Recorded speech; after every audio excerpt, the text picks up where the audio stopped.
Shalom, peuple de Dieu. Je vous bénis au nom de Jésus-Christ, notre Seigneur et Sauveur. Aujourd'hui, nous allons commencer notre enseignement matinal. Ceci est le premier leçon qui s'intitule La vie éternelle. Je sais que j'ai beaucoup parlé sur ça, sur mon Facebook, mais j'aimerais faire des vidéos, des enseignements. Et voilà pourquoi je recommencer encore de faire ces enseignements maintenant par vidéo. Et notre première leçon, comme je l'ai intitulé, La vie éternelle. Si nous regardons dans Jean 3, 16, il est l'un des passages le plus populaire des Écritures. Il semblerait que tout le monde le connaît, de leur plus âge, de leur cœur. Et pourtant, je crois qu'il est vraiment été mal compris et mal appliqué. Ces versets disent ceci: car Dieu a tant aimé le monde qu'il a donné son Fils unique, afin que quiconque croit en lui ne périsse point, mais qu'il ait la vie éternelle. Autrefois, ces versets a été utilisé pour enseigner l'objectif de la venue de Jésus-Christ sur terre. Aussi vrai que cela soit, nos péchés étaient l'obstacle qui s'est dressé entre nous et la vie éternelle, ce qui n'est plus le cas après la mort de Jésus. Nous avons obtenu le salut et la vie éternelle. Il est vrai que Jésus est vraiment mort pour nos péchés. Et il est vrai que si nous croyons en lui, nous ne périrons point. Mais il y a beaucoup plus dans cet évangile il y a beaucoup plus de cet évangile que cela. Le vrai message de l'évangile, c'est que Dieu veut nous donner la vie éternelle. La nuit avant la crucifixion ou la crucifixion, Jésus prie. Or, la vie éternelle, c'est qu'ils te connaissent, toi, le seul vrai Dieu, et c'est lui que tu as envoyé, Jésus-Christ, dans Jean 17, 3. Ceci veut dire que la vie éternelle, c'est de connaître le Père, le seul vrai Dieu, et de connaître Jésus-Christ qu'il a envoyé. Voilà le vrai sens de la vie éternelle.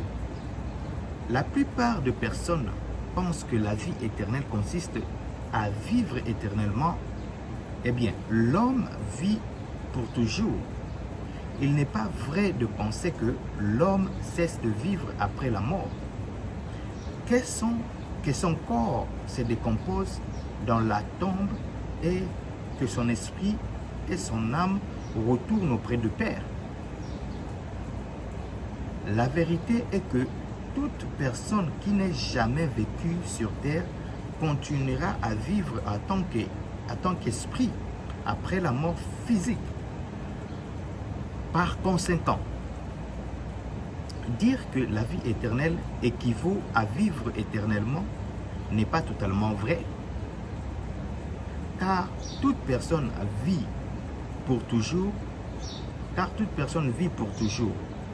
Le verset précédent montre très clairement que la vie éternelle avec Dieu n'est pas d'office accordée à tout le monde. Certaines personnes disent que la vie éternelle, c'est vivre éternellement au paradis, contrairement à l'enfer éternel. Mais la vie éternelle, c'est tout simplement ce que dit Jésus dans Jean 17, 3, à savoir connaître Dieu et Jésus-Christ. C'est bien plus qu'une connaissance intellectuelle.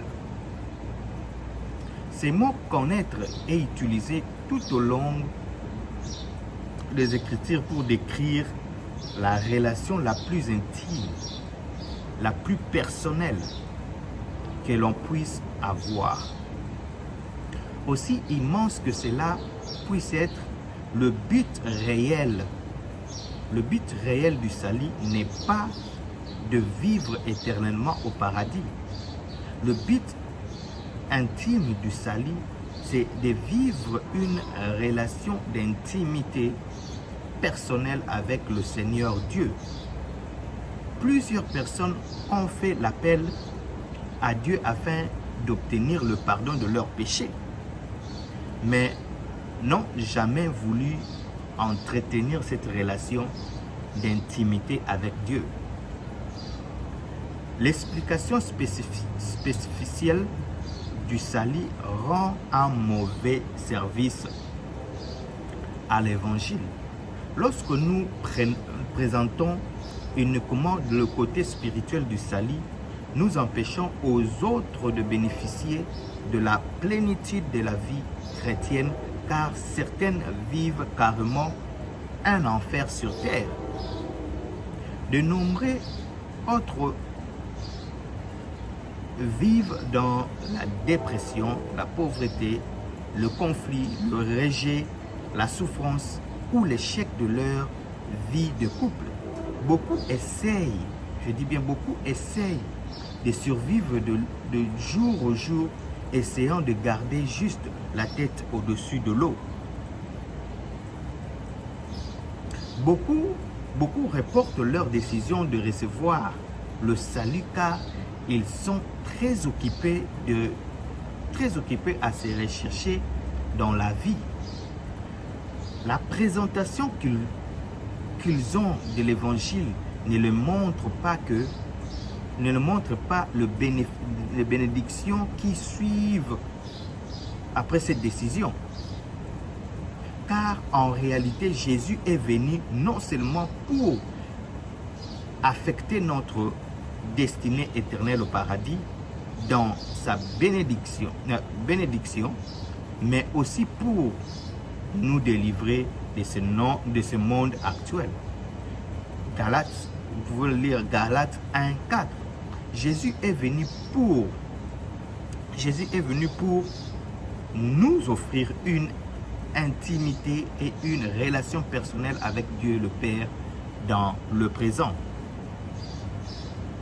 Jésus est venu pour nous ramener dans une relation étroite et personnelle avec lui. Il nous aime. Il mérite nous connaître personnellement et nous donner une qualité de vie supérieure à toute autre vie.